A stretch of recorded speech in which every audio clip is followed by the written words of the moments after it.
see you passing by a long and lonely road. Oh, how I love the night. Time goes by, I feel so heavy. 2 times, way too many, and I'll go again.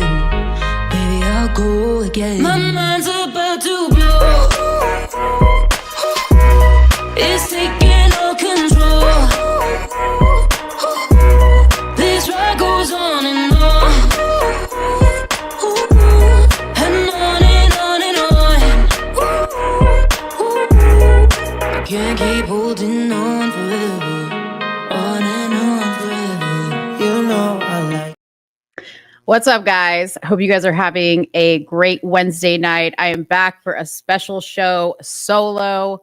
And I was in here like playing my intro and I hadn't even hit the live button because usually Suni does all of this.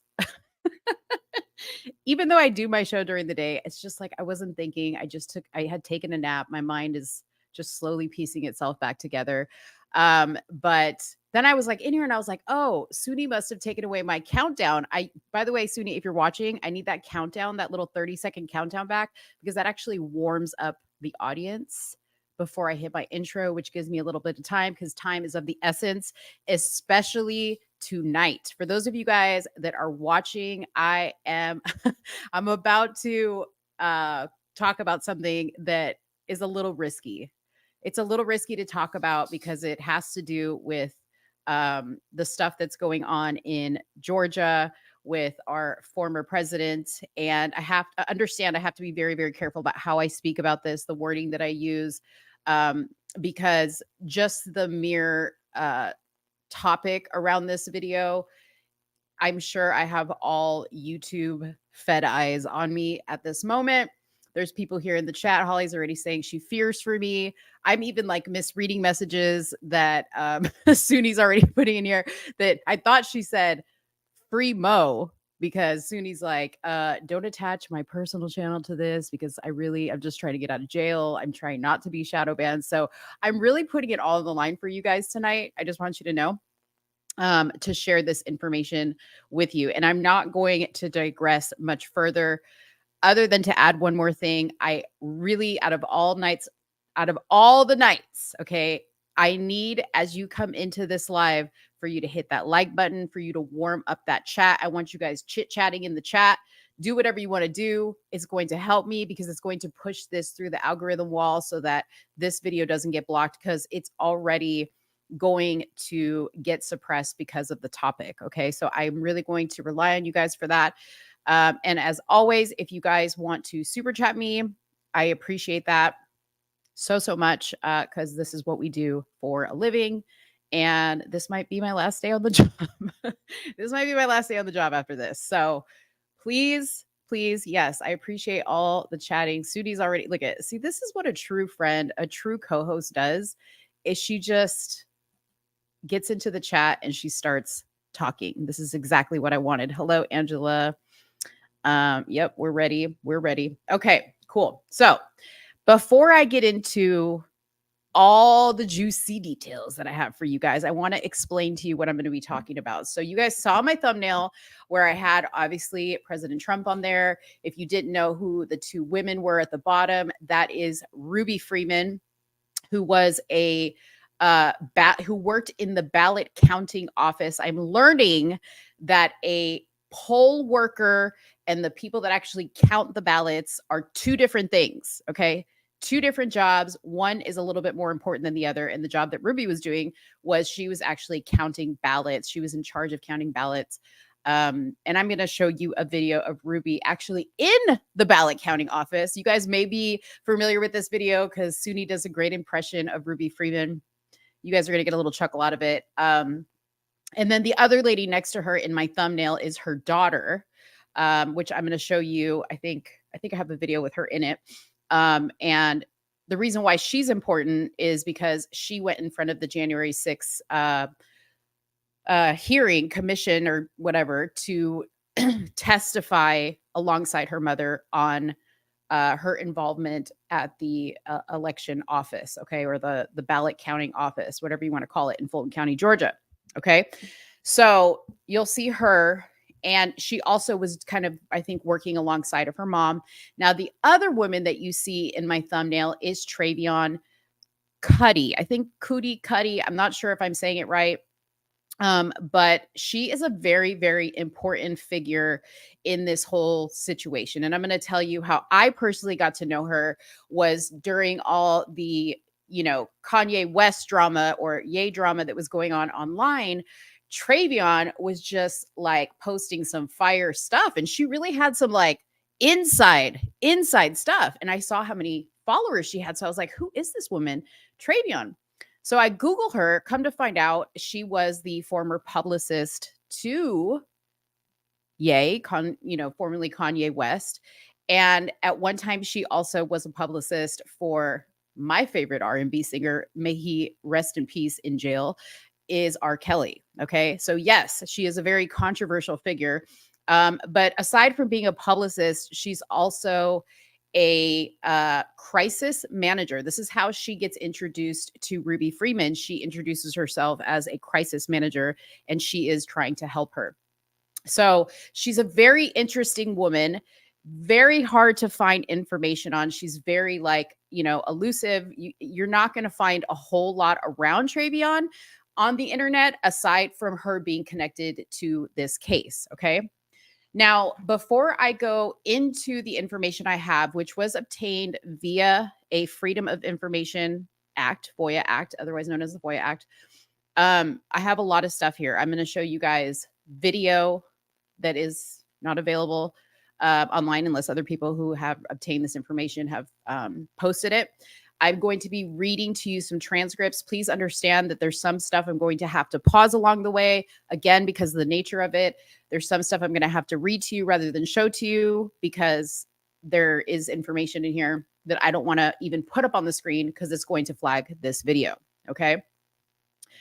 So I want to introduce you to two more players so that you guys know exactly who we're talking about when we are discussing all the information here. Okay. And these are also people that are listed in the indictment. Okay. Now, another thing I want to say, I hate to be chit-chatting too much on this, but I'm not going to talk about the actual indictment, and I'm not going to be discussing my opinion about it. I'm just going to be laying out these facts for you so that you guys can come to your own conclusion. I am in no way trying to say one way or another that anything nefarious happened in the voting offices of Georgia and Fulton County. I'm not saying any of that. I am just laying out information that was provided to me. Okay. I am not going to tell you how to feel about it or what to think about it. I'm just going to tell you what I have. And I might, throw a little facial expression in there also. Okay. So another character that you need to know as we are going along in the story is Harrison Floyd. Okay. Some of you guys may be going, Harrison Ford. No, Harrison Floyd. Okay. Thank you. You are cooking pork chops while you're watching my stream. Awesome. I love pork chops. I love some pork chops. All right. Harrison Floyd. Okay. So Harrison Floyd is connected to DT. Okay. You guys know who I'm talking about when I say DT, the man, DT, my favorite man. Okay. But he is also an executive director for Black Voices for Trump. And that was a group that was funded by former President Trump. In fact, I believe when y'all first saw Suni behind President Trump at that rally, I think she was wearing a Black Voices for Trump shirt. Am I correct, Suni? Were you wearing a Black Voices for Trump shirt? So you may know who this Harrison Floyd character is. Okay. Anyways, Black Voices for Trump was funded by former President Trump. And he was in charge of increasing Black voter turnout in 2020. He was effective at his job. And, now he has been charged by a grand jury with violation of the Georgia RICO, which is the Racketeering, Influenced, and Corrupted Organizations Act, conspiracy to commit solicitation of false statements and writings and influences and yada, yada, yada. Okay. So you're going to hear his name connected to Travion and connected to Ruby. Okay. The other person that you guys need to be aware of who he is a chaplain by the name of Reverend Stephen Lee. Okay. Reverend Stephen Lee, he is a white gentleman from Georgia. And he was actually one of the first people to reach out to Ruby before Travion and before Harrison. And he is also part of these indictments. Okay. And I'm going to tell you what his backstory is. So, for the 20 years leading up to this moment, Lee had dedicated much of his life to helping people in crisis. He's got a very interesting background, and maybe you guys in the comments can, kind of chime in on what you think about this. Okay. Lee had dedicated much of his life to helping people in crisis, traveling the country to minister to Americans who lived through hurricanes, mass shootings, terrorist attacks. But by showing up at Freeman's house that morning, he stumbled into a wide-ranging conspiracy. Okay, we all know that. I'm not going to go into the rest of the stuff that it says here. He was named as one of the 18 co-conspirators charged with attempting to influence the you-know-what. He is a 70-year-old Lutheran pastor, okay? But he's very interesting, as I said. Aside from, the other politicians and political activists that are named in this indictment.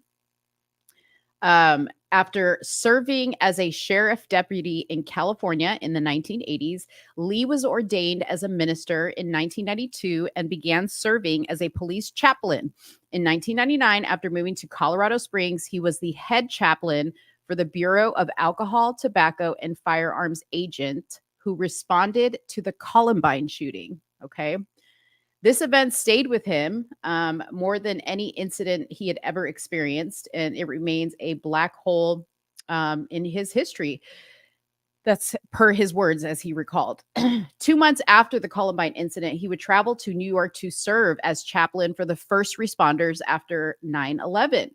Okay, so they often needed somebody to hold their hand and be alongside them. So that is kind of the role that he played there. So when I was looking into him, because I didn't know much about him, I thought that was kind of interesting that he had some type of a connection to Columbine and to 9/11. So yeah, I don't know. You guys let me know what you think about that, or if Mo's just tripping. Okay. So Ruby Freeman is a woman in Georgia. She is in her 70s, I believe. And I first got, I had heard about Ruby, right? Like we had all heard about the day that in December of 2020, when everybody was going to go, pick their favorite person for the leader of the free world. And all of a sudden in this particular county, a water main break occurred in the voting office and they had to shut it down. Well, cameras picked up that there were people still in the building. And oddly enough, they were pulling what seemed to be Tupperware, big, large Tupperware containers from underneath the table. And they looked to be working and counting ballots. And then all of a sudden, we all woke up the next day and found out who was going to be the leader of the free world. And we were all wondering, like, how was it that somebody else was winning? And then all of a sudden we wake up and somebody else won all of a sudden. And, technically there should have been not one more piece of paper move through the machines that tally up all the information. And they should have said, hey, we have to kind of delay the results because we've got to now continue to counting. But apparently they were doing that while we were all asleep. So I hope that all makes sense. Yes, it was Pelican cases. My bad. It was Pelican cases. So I was introduced to Ruby when Travion, so this is where it all connects, when Travion started posting about Ruby. And then I was like connecting the dots. This is the lady that was accused of being involved in this, right? So this was one of the first videos that I saw Travion post. And it was quite comical because what you're going to see here is Ruby Freeman coming into work after being gone for 10 days. Now, I don't know if in this particular video she explains why she was gone for 10 days, but she vaguely says in a video that I did see, it could be in this one, that there was some funny stuff going on in the office where she was working, and she didn't like what was going on, so she took off for 10 days because she's got it like that. Okay, she's got it like that. She do what she wants. She come in when she want to come in. So she took off for 10 days, and then she came back and live streamed her entrance into the office that day. And I'm going to show it to you guys so you guys can see who she is. So here you go. Nose and turn it 3 times, that ain't gonna happen. So I let them do it. Yeah. Whew. So, hey Dion, what's going on? How are you? Yeah. So,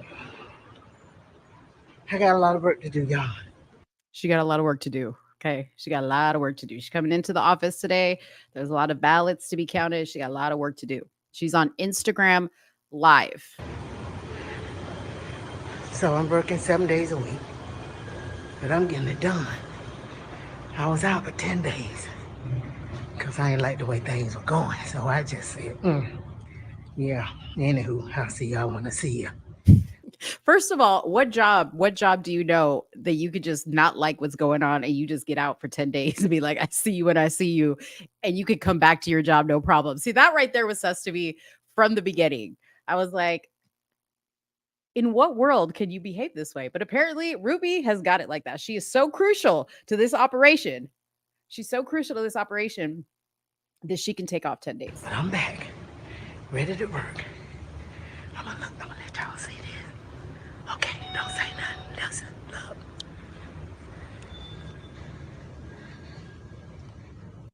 I'm gonna let y'all see this.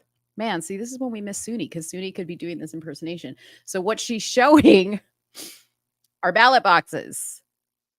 Now, do you think that is very ethical of her to be doing that? No, I don't think so. But she gonna let us see this.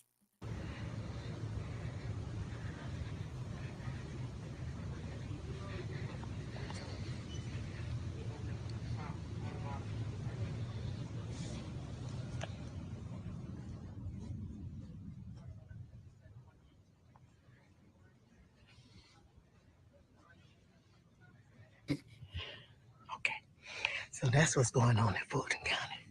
There she goes. That's what's going on at Fulton County. I think she's showing us all the work that she has to catch up on. I don't know if anybody was covering for old girl Ruby when she was gone, but she got a lot of boxes. Okay, but here she's going to continue on. This video is just halfway through, so it's not that long. Voter's registration. Sir, can I have some work? It's been 30 minutes. 30 minutes. Uh-huh. That's all you give me. I ain't going to give you but 5. I come to work, y'all, and they talk about me. Oh, they talk about me.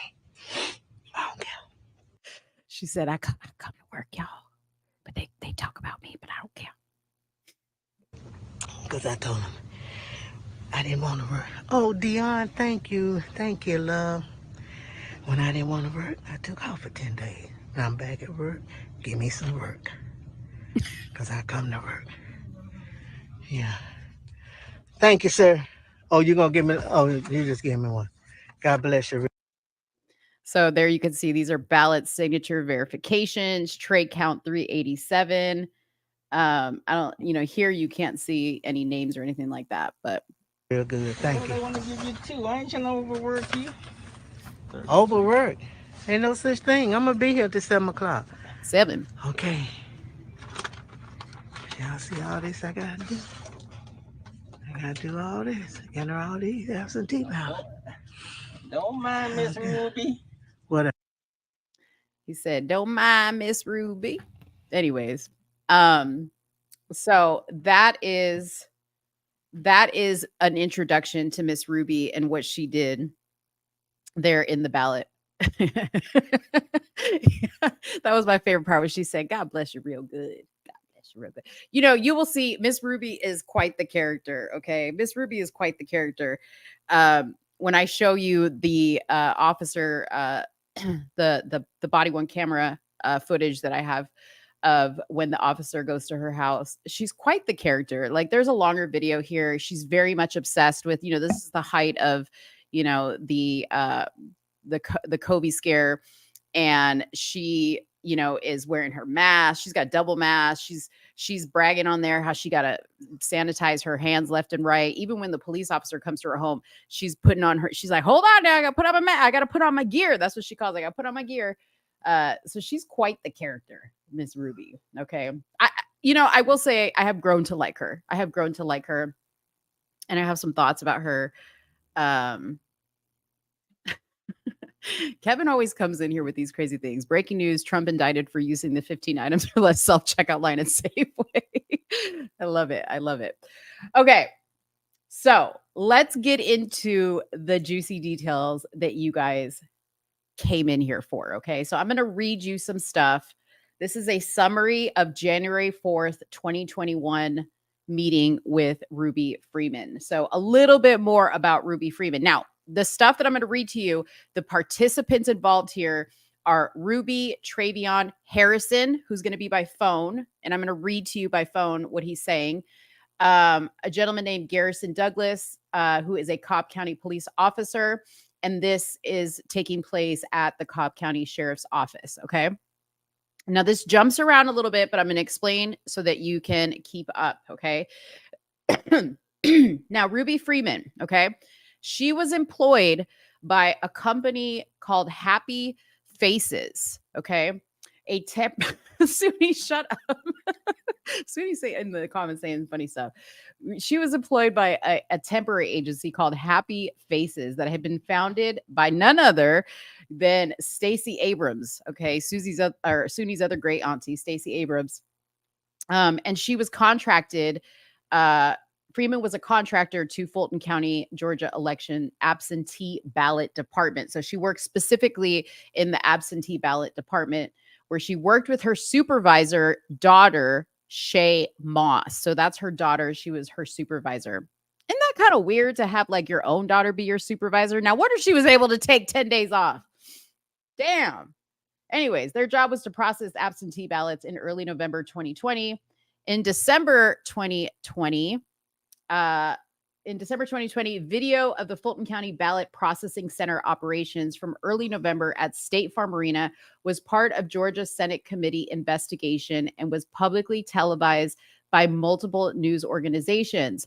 The video showed ballot boxes appearing to be outside of normal chain of custody and being extracted from under a table and processed while nobody was observing or members of the media were present. Okay.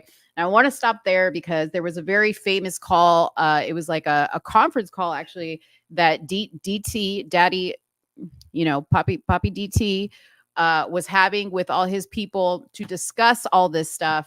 And he even said, there was nobody supervising this whole thing happening, not from a Republican standpoint or a Democrat standpoint. So he even made note that there were no Republicans or Democrats supervising. Like there should be people from both sides supervising this process, and there wasn't.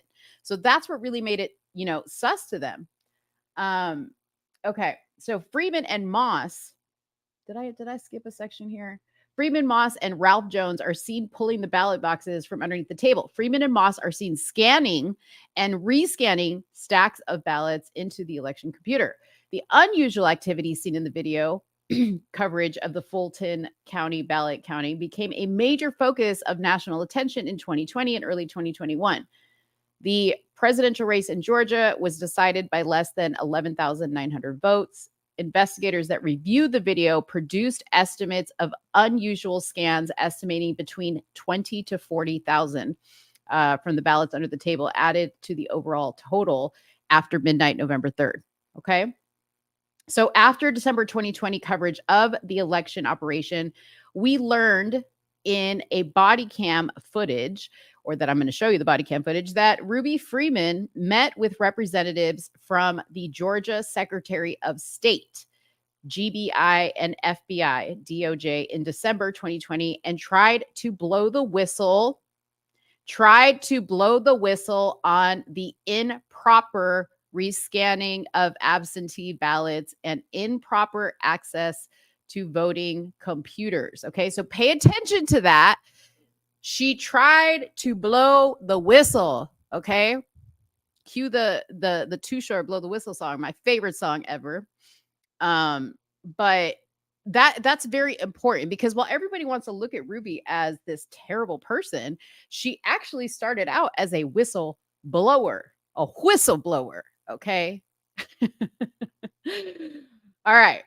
So here comes Chaplain Steve. So in December of 2020, a chaplain by the name of Stephen Lee became aware that the Ruby Freeman hearing, and she wanted to disclose her involvement. Like what I was just saying, she kind of wanted to talk to somebody and say, hey, there was some weird stuff going on here in the ballot processing at State Farm Arena, and was seeking legal assistance. Ruby was seeking legal assistance. So Chaplain Lee knocked on the door at Ruby's home 2 weeks prior to January 4th.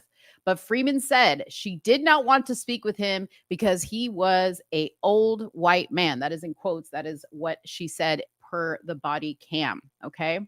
So Chaplain Lee then contacts Harrison Floyd from Black Voices for Trump. Okay. And they, I guess, knew each other through that. Sorry, guys. I'm trying to see your comments here. Mo is based for shouting out your favorite song by an Oakland artist. Dude, that song is forever. I already told my daughter when she gets married, you know how like they introduce the mother, like, you know, the mother of the bride or whatever. That's going to be the song I come out to, is Blow the Whistle. Okay. No Democrat and no Republican supervising process is the same. Yeah, I agree. Okay. Sorry, guys. I'm going to try to keep up with your comments and reading this because it's a lot. It's a lot. Okay. So anyways, Lee contacts Harrison Floyd from Black Voices for Trump. And he says, Harrison Floyd says, I'm unable to travel to Georgia. So he asked Travion Cootie, a publicist who was working on the Purdue reelection campaign in Georgia. She was there, I guess, to see if Ruby needed assistance. Okay. So that's how these three connect. Okay.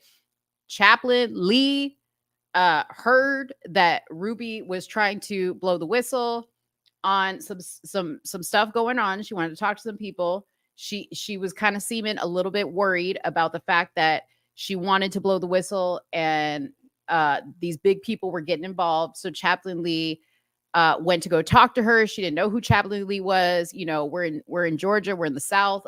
A white man you don't know shows up to your house. It's scary, right? So she was like, I want to talk to you. So he says, all right, let me send a black dude over there. So he calls Harrison Floyd, and Harrison Floyd's like, I'm tied up with the Trump campaign. Let me send Travion because she black. So let's send Travion over there. Okay. So on January 4th, Garrison Douglas, the director of communications for the Georgia Republican Party, transported Travion to Freeman's house in Cobb County to offer help to Freeman, to Ruby. Ruby activated her Ring camera to record the visit. You're going to see that in a second. To record the visit conversation between Cootie and the neighbor, Miss Nadine. So Ruby didn't want to answer the door, so she called 911. I think that Travion, because she couldn't get a hold of Ruby, maybe the neighbor came out and she was explaining to the neighbor what was going on and how she was trying to get a hold of Ruby. Okay. When the officer comes to Ruby's house, she shows the Ring video to the officer. And the officer, you know, obviously takes down Travion's name, her phone number, because all of this is on the Ring cam. Okay. But she learns that Travion is still nearby. Okay. So the officer, in an effort to help Ruby, who's scared because these random people came to her door saying, we're here to help you. I would be scared too, to be honest. Like if I would be scared, especially after everything that's going on. The officer agrees to call Travion Cootie to arrange a meeting that very same night at the police station. The body camera of the responding officer recorded the meeting that night. Now that video, I think some people have seen some pieces of that video. I'm going to show you pretty much the whole damn thing. So based on Ruby's unsuccessful meeting with state and federal officials and seeing media coverage of the activities at the State Farm Arena, Ruby admitted to the responding officer she was uncertain of whom she could trust, yet determined she would meet with the crisis manager, Travion Cootie, along with police and by phone with Harrison Floyd. So Harrison is going to be on the phone to speak to Ruby, as Travion is also speaking to her as well. Okay. So I'm going to play this 911 call. Give me just a second. I'm trying to find the full one. Give me just a moment, guys. I'm careful because I don't want to show everything that I have here. But I do want to show you the 911 call. It's kind of hard to tell what is something that I can play. Is this it? Give me a second.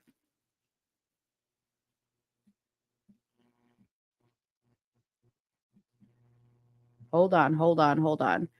Okay. In the meantime, while I'm searching for this, I do want to read to you what transpired here. And this is weird because I knew I had it because I put it on Instagram, but I might have it on my phone. Hold on one second.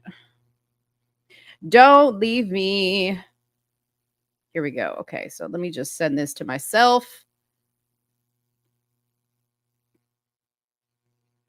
And then I'll pull this one up for you guys.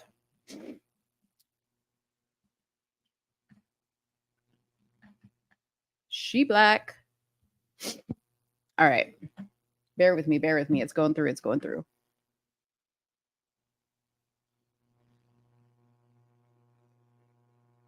Are you guys enjoying this so far? Please let me know in the comments below if you guys are enjoying this.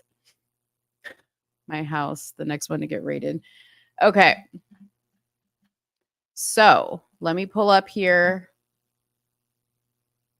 this next video. Now, what you're going to see here, this is after the police officer has been at Ruby's house now for a couple, probably like 5 minutes, right? She's been at Ruby's house for about 5 minutes. She is telling her, hey, this is everything that's going on, but I have this video of this woman coming to my door. Okay, I have a video of this woman coming to my door. So this video that Ruby's going to show her on her phone is from her Ring camera. And Ruby is a little slow when it comes to technology, so the police officer has to help her a little bit. All right, so here we go.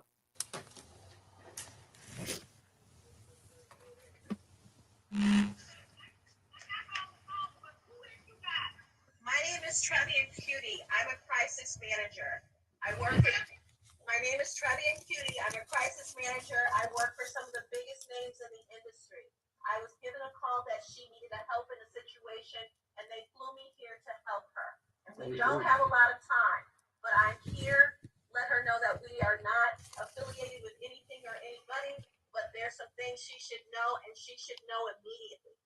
Okay, so you hear her say there's some things she needs to know. We don't have a lot of time. Okay, you guys are going to find out a little bit more about that. Travion doesn't go into detail about what that means, but I kind of made the conclusion that and Travion does say this, that there are federal officials involved in this situation, and you should kind of be concerned, right? Without telling her what I think is there's some corruptness going on here. Okay. So let's keep listening. All right. They didn't really identify.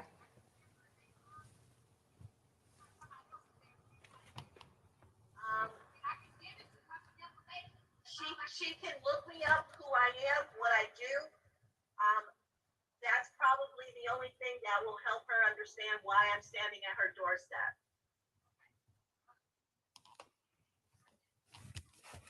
No credentials?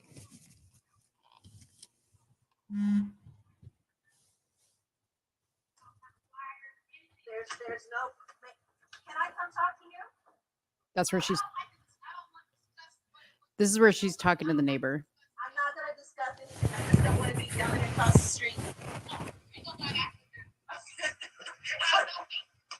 Everybody know me. No, I don't play. Okay. We understand.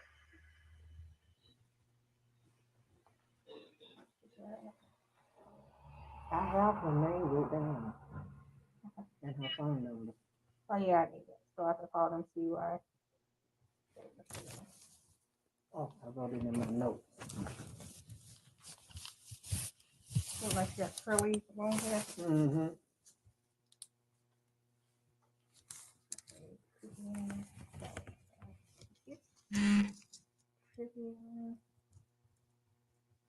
So we need to Google. See, I didn't hear all that. Well, I'm gonna call her to see, try to identify. But who she she said with. you can look her up too. So if she on Google. So that's Ruby saying, so we need to Google her. Because Travion said, go ahead and Google me and you're going to see who I am. And if she Googled her, she would have seen R. Kelly and Kanye West. Okay, that's what she would have seen. You know. Well, if I get more information, I'll be able to look her up a little bit more. Right. Okay. And it's considered some type of crisis. Let's see,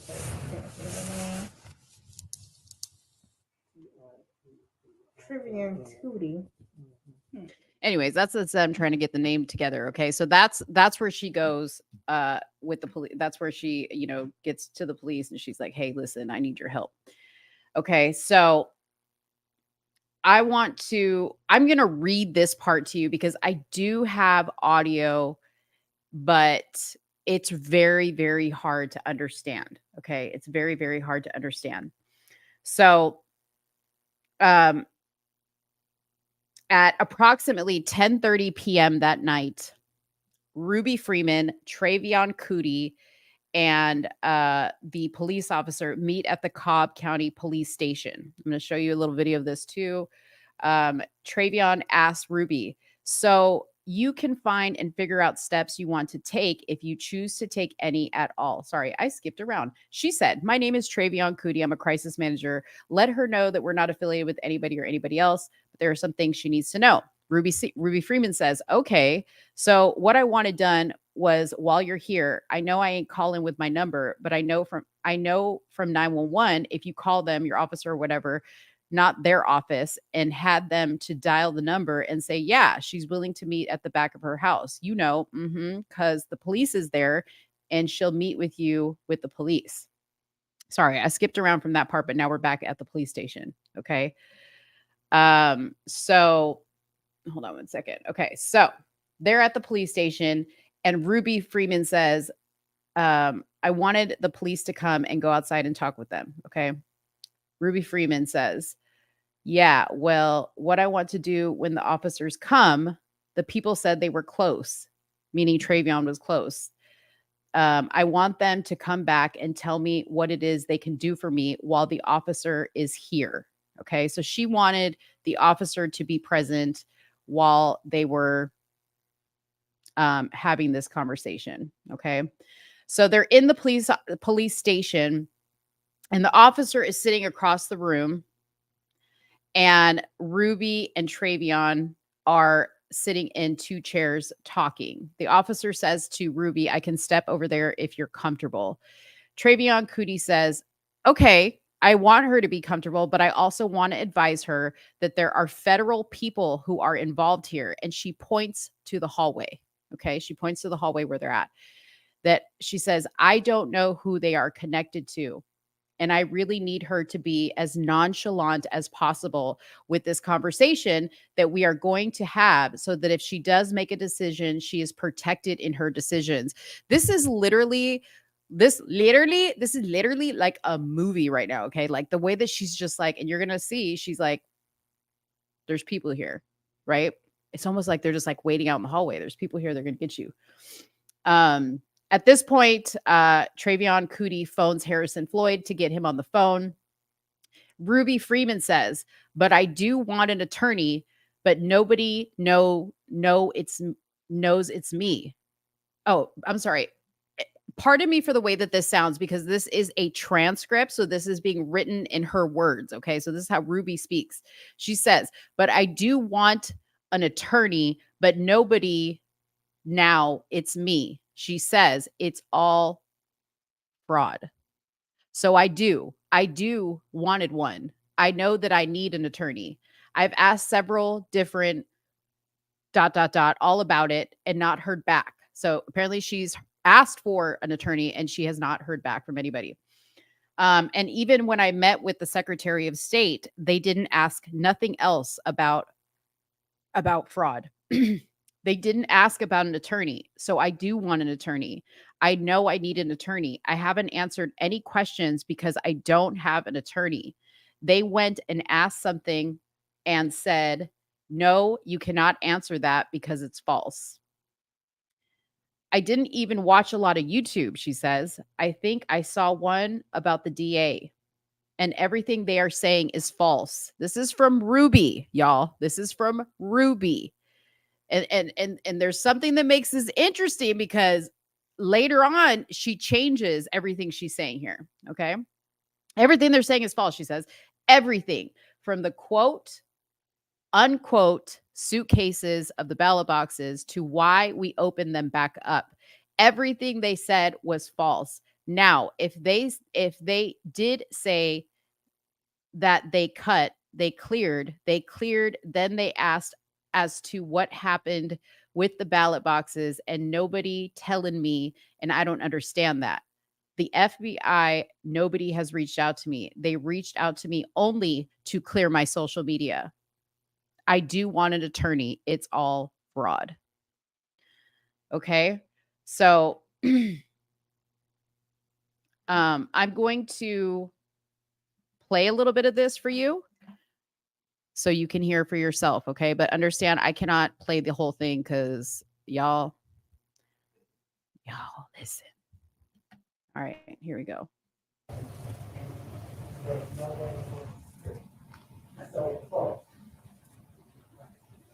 So I do have more than one. I know that I need an attorney. It has several different platforms to talk about it. Not without attorney present. And even when I met with Secretary of State, they begin to ask something, I said, no, I can't answer about an attorney. So I do want an attorney. I know I need an attorney.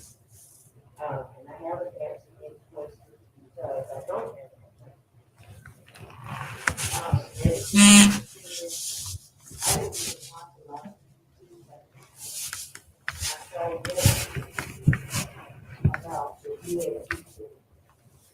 Okay, so you guys got the gist of that. That's exactly what I just read to you. Okay, that's exactly what I just read to you. It's all in this body cam audio. But like I said, it's very hard to read. So Ruby Freeman continues to say, okay, we are saying the same thing over, and I appreciate you. Like I said, I do want an attorney. She keeps restating this over and over again. Trayvani says, so Harrison, when can we... She's talking to Harrison. Ruby interrupts and says, thank you. I understand. Let's do it. Okay. So she's basically saying, let's do it. I need y'all's help. Let's go. Let's go after that. Let's go. Okay. At 30 minutes into the conversation, there was further discussion of the fraud with Ruby Freeman agreeing to accept help from Trayvani, the crisis manager, to get an attorney. Okay. Harrison Floyd now says, Miss Ruby. So let me explain to you why Harrison is involved here. So Harrison is tied to DT, and he's there to make sure that they're not just going to offer her protection for nothing. Okay. They want to know what she knows. That's what this is about. They want to know what she knows. And this is why they're involved in this whole thing, because they are seen as interfering with all of this, but really they were trying to get the truth, in my opinion. Okay. So he says, Floyd says, Miss Ruby, did they change the counts? I know people who will make sure you are safe and secure. There is a couple things I need you to confirm just to make sure. Is that okay with you? Ruby replies, yes. Floyd says, okay, so you mentioned a couple things, and I'm not going to lie to you, but the ballot boxes, are you sure? Are you sure about that? Okay. Ruby says, yes. I had to put them up under the table. Floyd then says, you put them under the table? She says, yes. Floyd replies, so there were more people involved? Ruby says, yes. I have the audio for all this. I'm not going to play it. Okay. She says, I didn't know all this until I had started.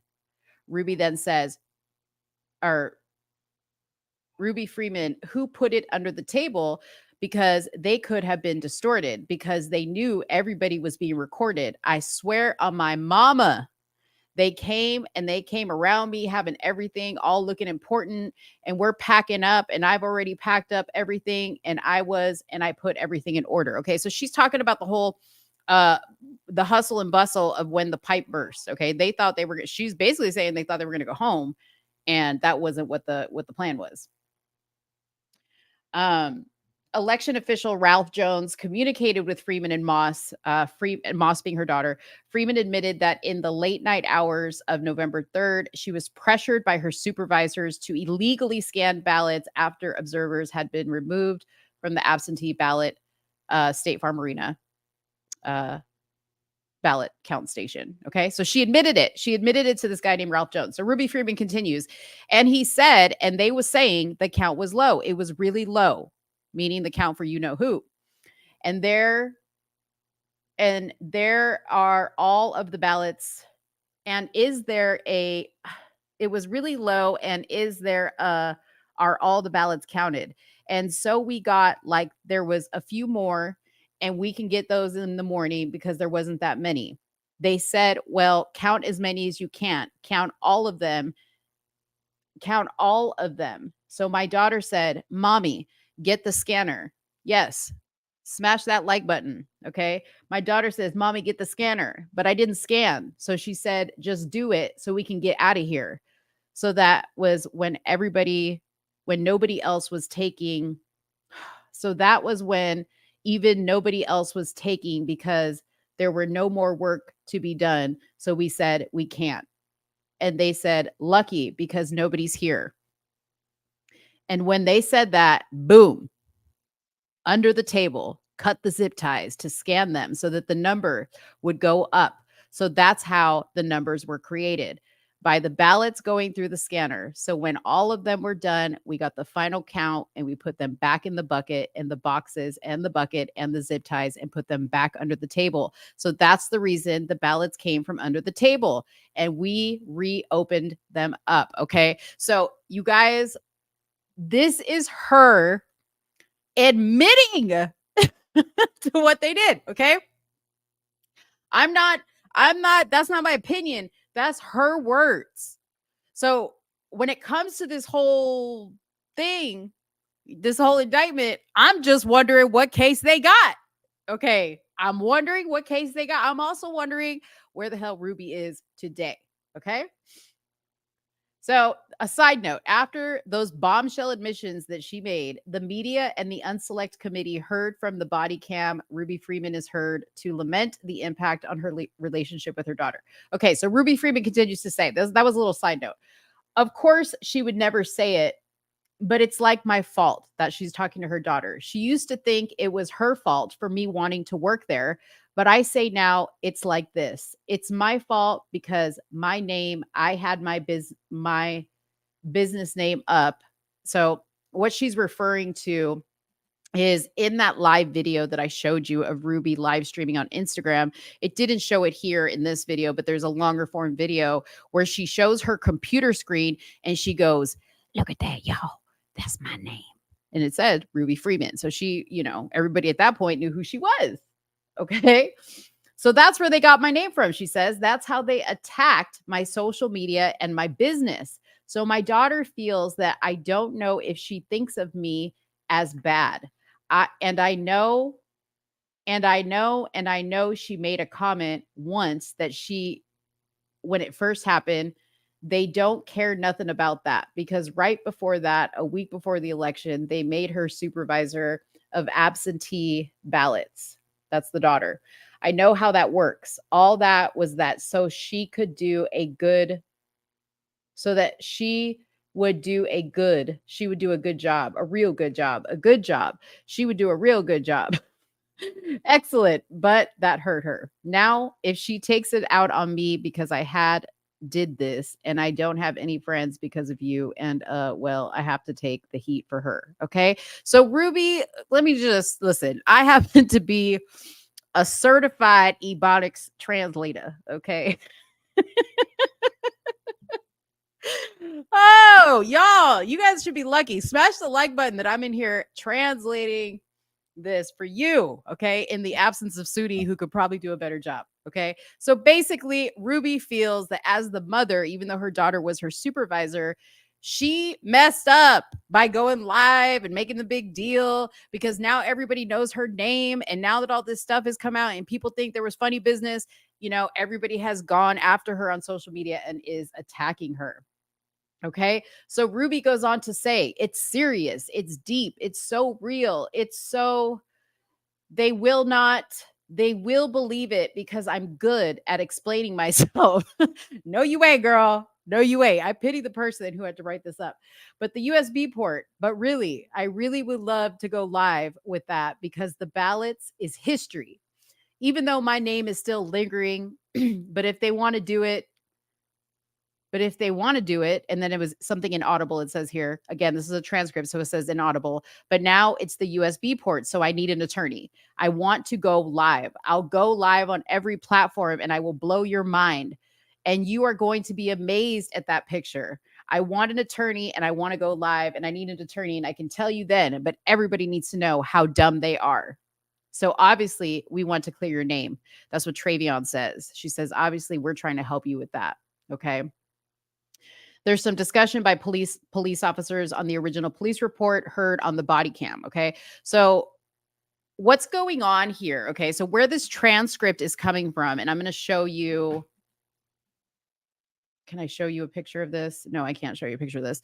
I'm going to try to paint this picture for you. So there's two police officers in the police station. I'm guessing this is like the hallway where all the interrogation rooms are. Ruby is inside one of the interrogation rooms, and there's a police officer standing outside with the body cam on. And the body cam is what is picking up this audio or the words that Ruby is saying. And maybe that's why it's a little bit transcribed, a little bit weird because they're outside in the hallway. Okay.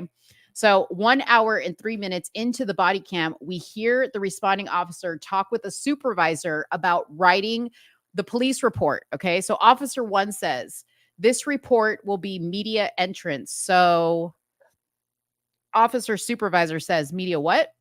Officer 1 replies, mostly everything's going to be in support of that. Pretty much everything. And it's going to be real bland on public now. Okay. Officer Supervisor, I wouldn't go too detailed on this at all because this might not even be a thing. It's just she approached the door. She didn't feel comfortable. We spoke to both parties and she agreed to meet with them. You don't have to run with what they talked about. Don't worry about that. Okay. So what they're talking about. So these are the officers that responded to Ruby's home. And they're kind of discussing how they're going to write the report up about the call to Ruby's house, bringing her to the police station. So they're basically saying, the media is going to they're going to get a hold of this. So we've got to make this pretty, bland. Okay. Nothing too flashy, not what they talked about. Now we know why, they were wanting to do that. But, I kind of, remember back to when Travion motioned to Ruby that there were some people out in the hallway that weren't good. Okay. What were these police officers part of that? Okay. Y'all listen, I watch some stuff. Okay. I watch House of Cards, Black Mirror. Okay. There and y'all know what my my dad does or has done. And they have people everywhere. Okay. Janitors, just people that you wouldn't even be suspecting. You could be walking past people that are very high level officials for one reason or another. Okay. So let me continue on with what these officers are saying. So the officer replies back after she says, "Hey, we're not going to make this too detailed." She says, "Yeah." So the supervisor says, "So I mean, this could be, yeah, definitely. So don't go to." Officer one says, "No, I'm not. I'm not going to go too deep into it." Okay. The supervisor then says, you all you need you you know all you need, date of birth and everything." She says, "Mm-hmm." The supervisor responds, "Okay, yeah, I wouldn't. I mean, there's no crime here. There's nothing." Um, and officer one says, "Mm-hmm, yeah, it's just political." Officer supervisor says, "At this point, we generate a case number, and because we don't even know what is going on." Officer responds back, because of thing cover up. Anyway, it's a cover up. We took all the necessary steps though. After the police wrap up the content of the police report, the meeting ends. Ruby was escorted home um, by an officer. Okay. On January 4th, let's see, wait, what is this? Okay, so here is what the report reflected, okay? And I'm sorry you guys that I'm a little bit kind of spotty because you understand that this is FOIA information, so it's literally detailing out things in a really, this is not an article, this is like how the information was received, okay? So this is what the report reads. The police report reads after they had this conversation, and this is what they agreed upon saying. The police report reads, on January 4th, 2021, at approximately 20:38 hours, I responded to suspicious activity call that occurred. Upon arrival, I made contact with Ruby Freeman, who stated that she was a ballot counter for this election. Miss Freeman stated that she was being harassed by people on social media and had random people knocking on her door. Miss Freeman stated that a female and a male were at her door trying to speak with her. Miss Freeman stated that the female, Travion Cootie, stated that she needed to speak with her. I asked Miss Freeman if she would be comfortable speaking with Miss Cootie at the precinct while we supervised, and Miss Freeman stated yes. I contacted Miss Cootie and they agreed to meet at 22:30 hours. I escorted Miss Freeman to the precinct to speak with Miss Cootie and escorted Miss Freeman back to her residence. Miss Freeman's residence was listed on the zone patrol, and Miss Freeman was informed to call back immediately if she observed any suspicious activity. The next day, the police report was supplemented to add the following paragraph. I made contact with Miss Cootie, who stated that she was a crisis manager and was sent from a high-profile individual that traveled from Chicago. Miss Cootie stated that Miss Freeman was in danger and had 48 hours to speak with her so that she could get ahead of the issue. Miss Cootie stated that unknown subjects were going to Miss Freeman's residence, but did not elaborate on the dangers Miss Freeman was facing, but it was due to the election. The supplement above was added January 5th. It does not align with what we hear the officers actually discussing about the police report. Ruby Freeman testified she was moved from her home by the FBI that day for 2 months. Okay. 16 days later, DPS adds another supplement. Okay. What's up, Joey? What's up, Christine? On January 21st, 2021, at 18:45 hours, I was advised by Lieutenant Knowles that Ruby Freeman was involved in suspicious activity report from 1/4/2021. Miss Freeman was involved in a previous harassing communications incident in December 2020, and I was familiar with her case, so I asked for the new case to be assigned to me for follow-up. On January 21st, 2021 at 18:50 hours, I called the listed home phone number for Miss Freeman and found that the number was no longer working. I then called the listed mobile number and spoke with Miss Freeman, who stated that Trump supporters had ordered pizza deliveries to her home for 3 days in a row. A CCP. Now tell me how you know it was Trump supporters. Tell me how you know it was Trump supporters. Like that, I want to know. A CCPD police officer was dispatched to the home but the officer was unable to convince the pizza companies to stop delivering unless Miss Freeman called them directly. Miss Freeman stated that she had gone to the business herself and resolved the situation. Miss Freeman also complained about Trump supporters attempting to hold a rally at her home due to some alleged voter ballot shenanigans. The rally did not occur as planned, and there was no need for police action. The suspicious activity incident was an alleged Trump supporter who attempted to get Ms. Freeman to make false claims about the ballot shenanigans for the FBI investigation of the election results. Ms. Freeman was disappointed with the service that was provided by CCPD, which, by the way, is Cobb County PD, because she was not escorted to her home by an officer after the meeting with the Trump supporter, okay, which we know is a lie because there's actually a picture of a video of Ruby being escorted out of the precinct by the police officer. I expressed my desire to have CCPD better serve the citizen, and I asked Ms. Freeman if there was anything that I could do to assist her at this time. Ms. Freeman advised that she had hired an attorney who would be in charge of any further communications with Cobb County Police Department, and she thanked me for taking the time to call her. This case was initially listed as cleared, and it was activated so that I could access the information from my dashboard. This case will be closed until further notice or information develops.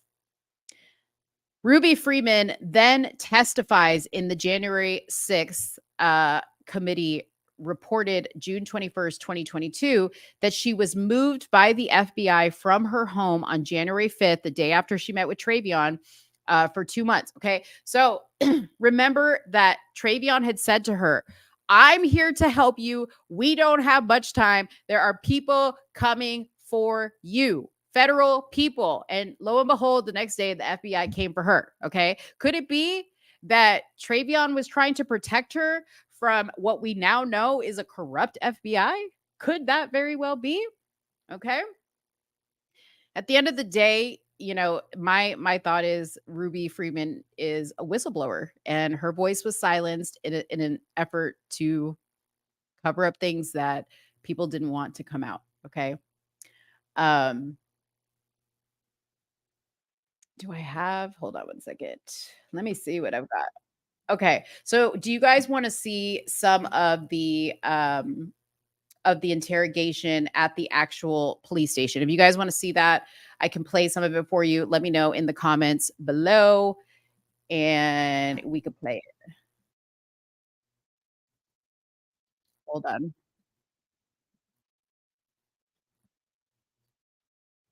Oh my god. Okay, hold on one second.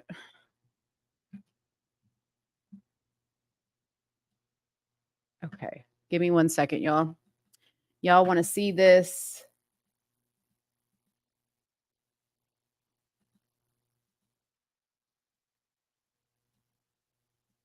Okay, so there's no movement to this video, but there is audio. And I don't know if you guys are going to be able to even understand anything that's going on here, but I'll play it for you. Okay. So here are the people that we see here. So this is who is this person? I know this isn't the dude from Black Voices with Trump because he's on the phone. Okay. This right here with the mask is Travion, and this right here with her back to us is Ruby. Okay. So they're sitting in the police station, and the viewpoint is from the officer's body worn camera.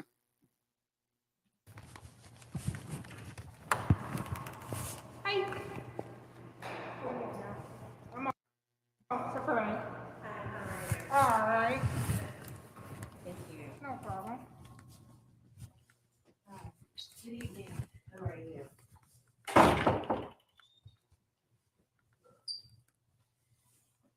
Thank you so much for agreeing to be with us. We didn't want to frighten you, but we had to find you within this time. I'm here because I received a call Yeah, I don't know if you guys can hear this. It's basically everything that I told you, I read to you verbatim, but I just wanted you guys to kind of see like what is going on here and what it kind of looks like, okay? I'm not going to play it because it's very very faint and hard to listen to, okay?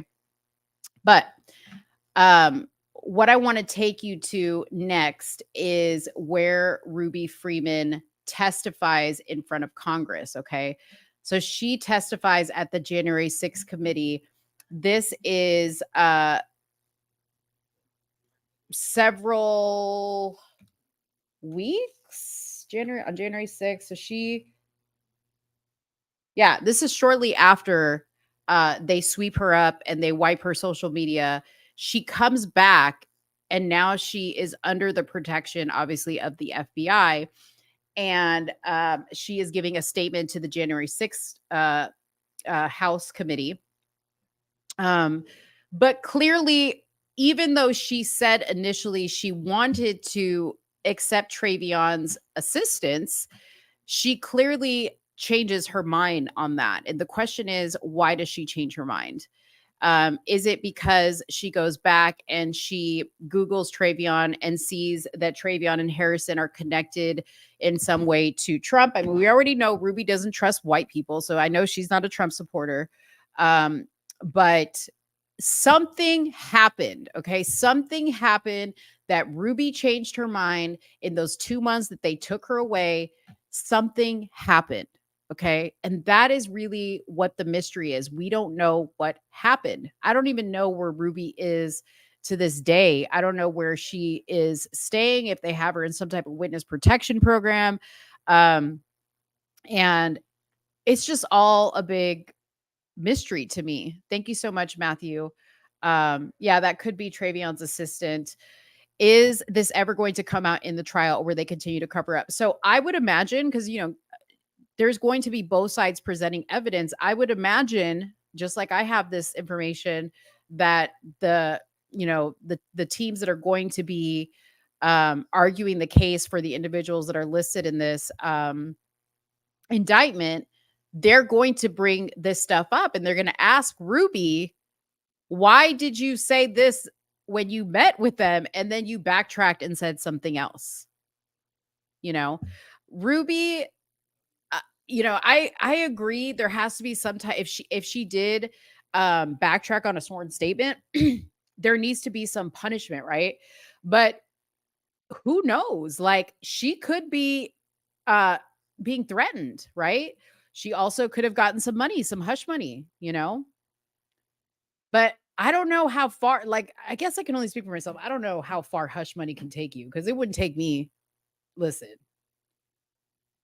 Listen, you're going to have to give me a lot of money. I don't ever want to be involved with this situation again. You need to fly me off to an island somewhere where I never have to see another soul in my life.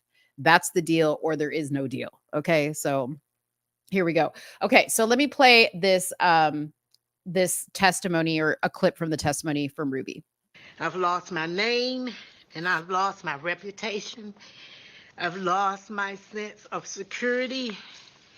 All because a group of people, starting with number 45 and his ally, Rudy Giuliani, decided to scapegoat me and my daughter, Shay, to push their own lies about how the presidential election was stolen. Okay, so let me expand on that. So you may or may not recall, but when Trump mentioned, because Trump mentioned Ruby several times, he called her a professional con artist. According to him, she has a rap sheet. She has a rap sheet of being a con artist, and her daughter does as well. I have some means to look up background, and I could not find Ruby at all. So I'm assuming that she has had her information wiped from systems where you can look her up, for good reason, because obviously she's put in some type of witness protection program. But that's what she's referring to, is what Trump said. And so when Trump started to do that, so there started to be this big narrative that Trump supporters were going after her and attacking her. But I do want to say this, is they were doing the same thing during January 6th. and saying that Trump supporters were doing all this stuff, only come to find out that it wasn't Trump supporters. It was paid actors, right? So would it be too far-fetched to think that there were paid actors that were hired to harass this woman and make her fearful of trusting anybody besides the government? I mean, if Sudi was here, she would tell you, okay, that, you know, there are some folks that they believe everything that the government says, right? A government comes out with a program. The program is obviously there to help us. The government gives us free money. They don't want us to suffer. You know, the government in some people's eyes is always their savior, okay? Those of us that are smart know that we want to stay as far as possible away from anything that the government has control over. Okay, so let's keep watching. We're just going to play the tape. There is nowhere I feel safe. Nowhere. Do you know how it feels to have the President of the United States to target you? The President of the United States is supposed to represent every American, not to target one. But he targeted me, Lady Ruby, a small business owner, a mother, a proud American citizen who stand up to help Fulton County run an election in the middle of the pandemic. Okay, so there's another video that I want to show you, and this is of her daughter talking as well. Let me just get that pulled up. By the way, Ruby, let me show you this video. Hold on, y'all. Let me show you this video. So here's Ruby looking mighty brand new. Okay, she looking mighty brand new, receiving a medal. Ruby Freeman. So she got a medal for the Presidential Citizens Medal Award or something.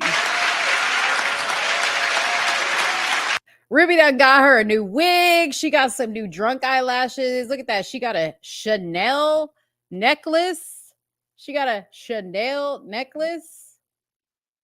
Just pay attention. This is her daughter back here, by the way. That's her daughter smiling away. Inspired by the voting rights I don't know what that was about. legacy of her beloved Atlanta, Lady Ruby Freeman viewed her civic duty as a Fulton County election worker as a sacred mission to ensure the people of Georgia could exercise their fundamental right to vote freely and fairly. In the 2020 election, she upheld that sacred mission despite an orchestrated campaign to overturn the election and that targeted and threatened her and her family.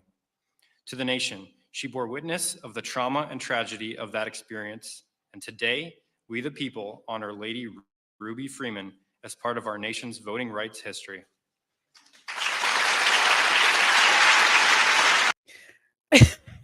Angela, your comment, Joey's not stiffing her. She's too old. You know Joey like him young. First of all, I just noticed this, but what? Somebody come look at this. What is this? What is this? Look at these claws, y'all. Look at these claws. Oh, Lord. Come on, man. Come on. Okay, so she got this award from President Biden. Wild to me that she got this award, considering she said in the very beginning, and y'all saw it or heard me say it directly from the transcript from the video that y'all couldn't hear. I would have played it, but y'all couldn't hear it. But I read the transcript where she said there was funny business, there was fraud. I need protection. What the heck?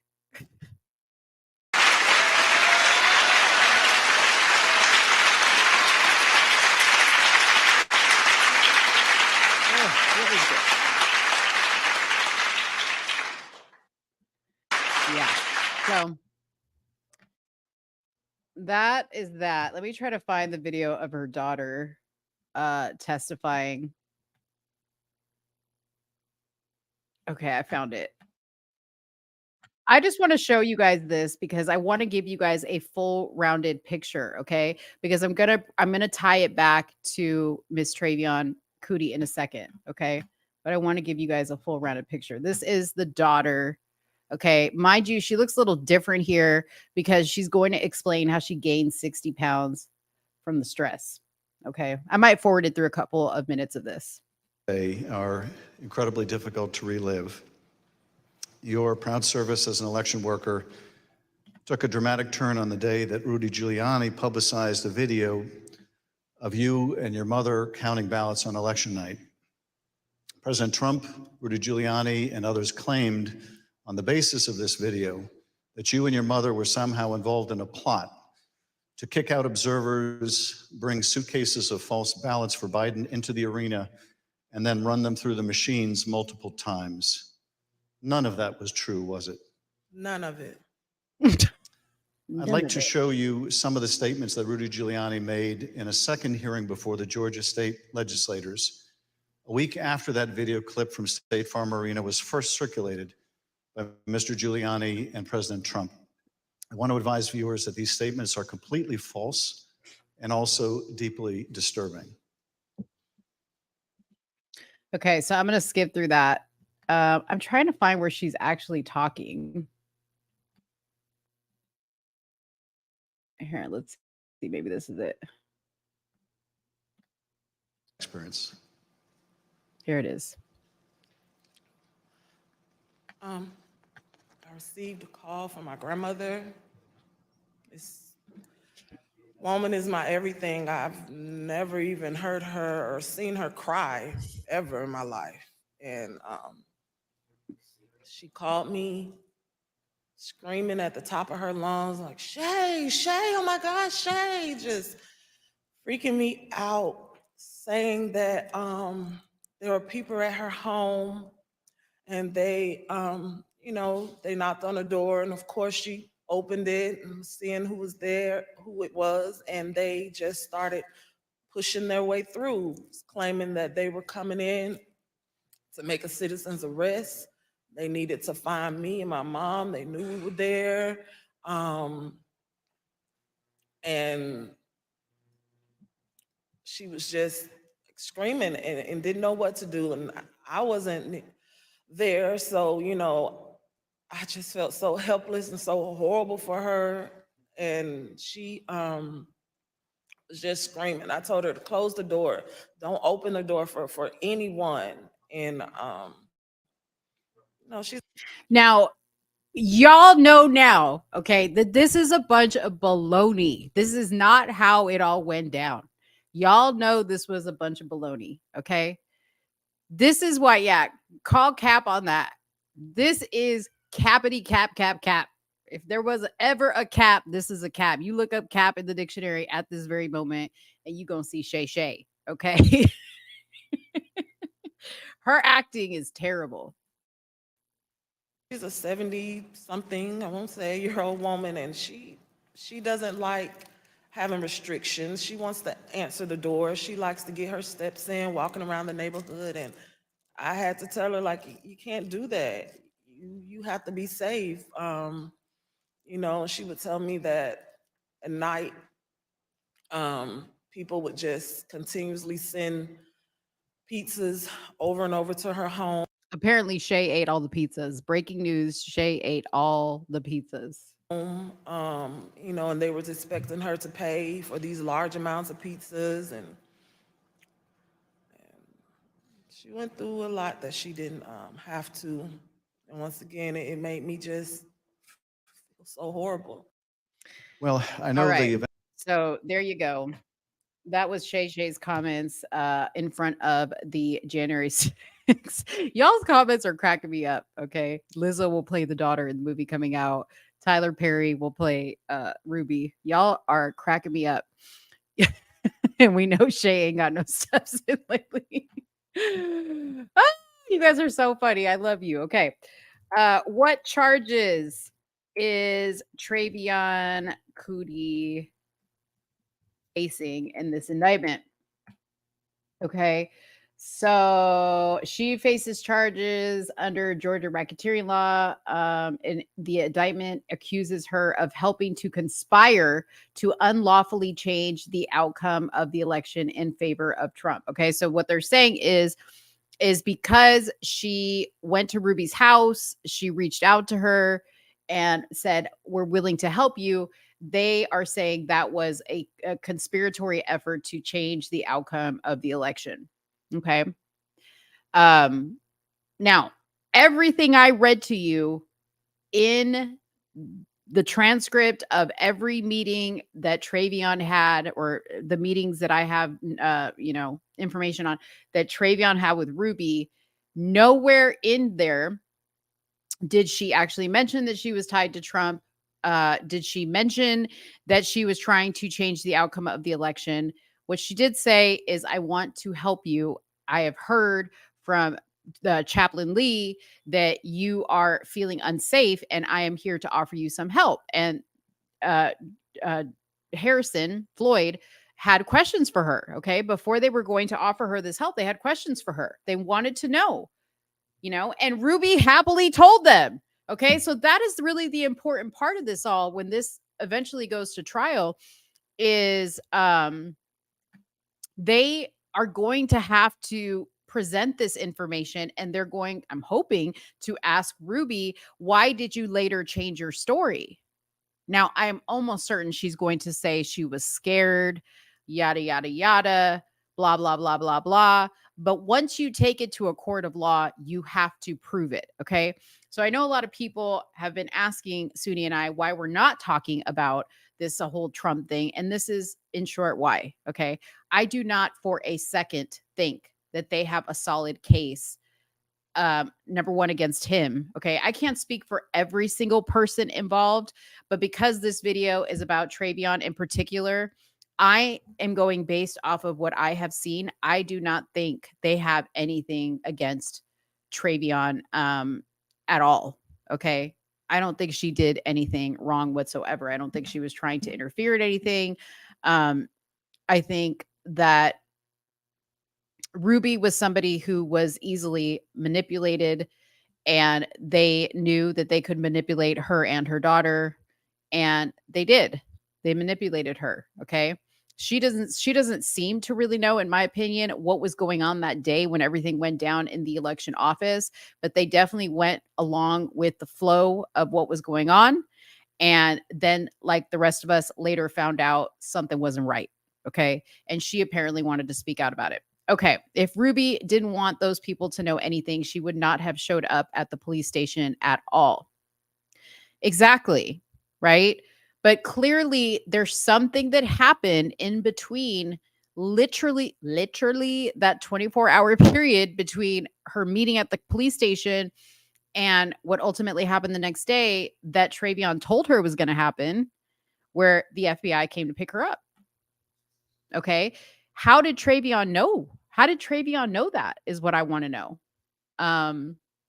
Obviously she can't answer that question for us. And, I've spoken to her actually through the DMs a few times, and she hasn't, I'm not going to ask her those questions because I know she cannot answer those questions. But I want to know how Travion knew that there was some type of federal funny business that was going to take place very soon, and Ruby was going to be involved.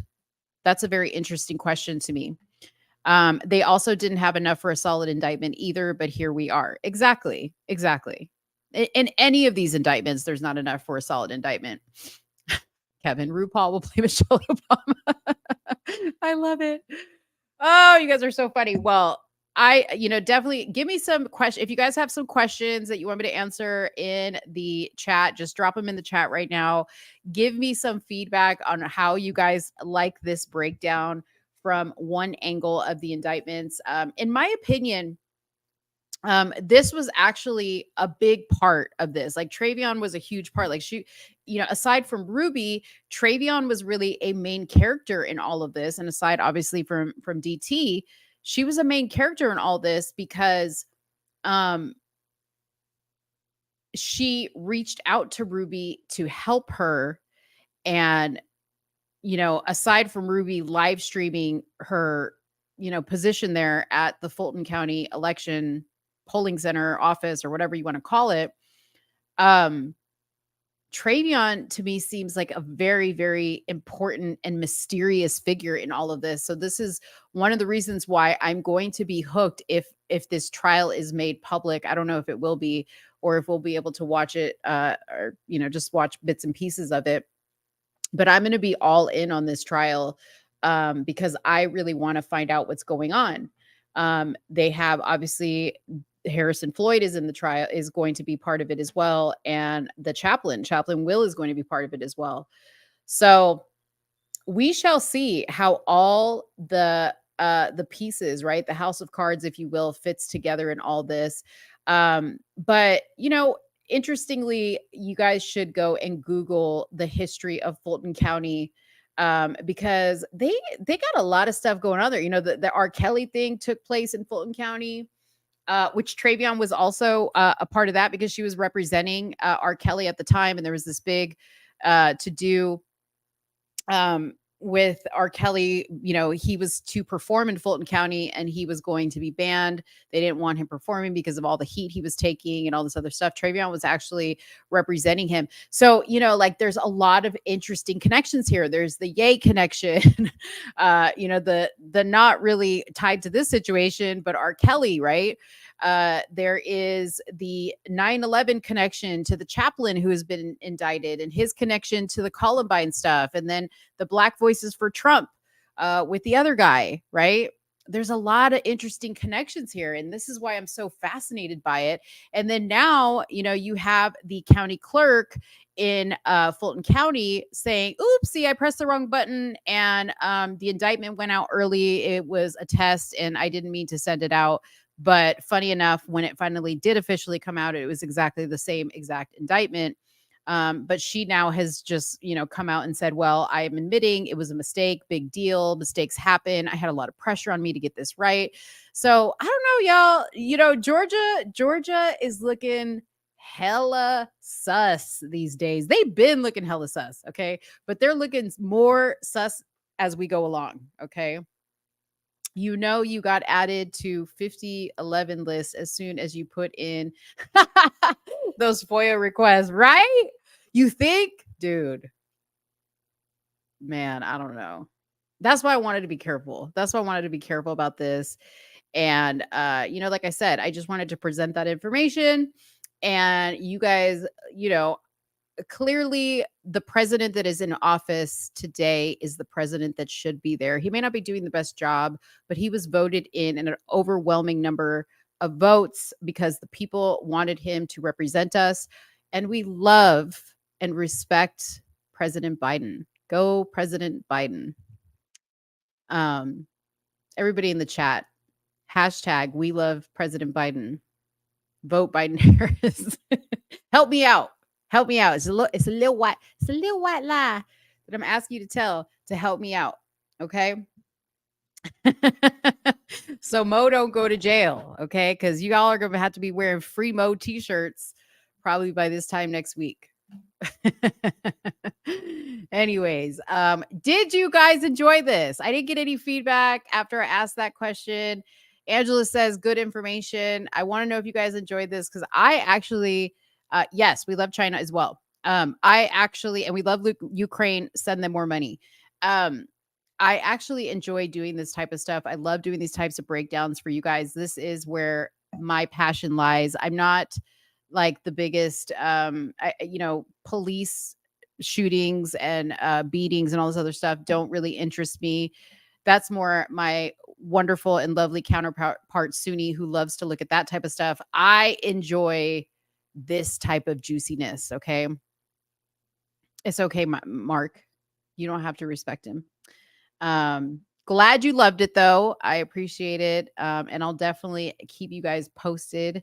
Hopefully Travion saw this and I did her justice, because she did respond back to me when I posted today that we were going to be putting this video up. She did respond back to me with a heart. Okay, so hopefully she will be watching this, or at least thought that I did a good job, you know, because I wanted to represent the facts and I wanted to, represent them well. And yeah, that's it. So that's all I got for you guys. Hope you guys have a great Wednesday night. It's almost the end of the week. Suni and I will be back on Friday with an amazing show as always. Oh my gosh, we have gotten some people responding to us about the statements we made about Prager. So we're going to be discussing that and much, much more. But tune in on Friday at 8 p.m. Central Standard Time, 9 p.m. Eastern Standard Time. And I'll see you guys at the end of the week. Thanks for watching. Bye-bye. You know, I feel you passing by. The midnight sadness grows. You know I love your lies. You know, I see you passing by along a lonely road. Oh, how I love the night. Time goes by, I feel so heavy. 2 times, way too many, and I'll go again. Baby, I'll go again.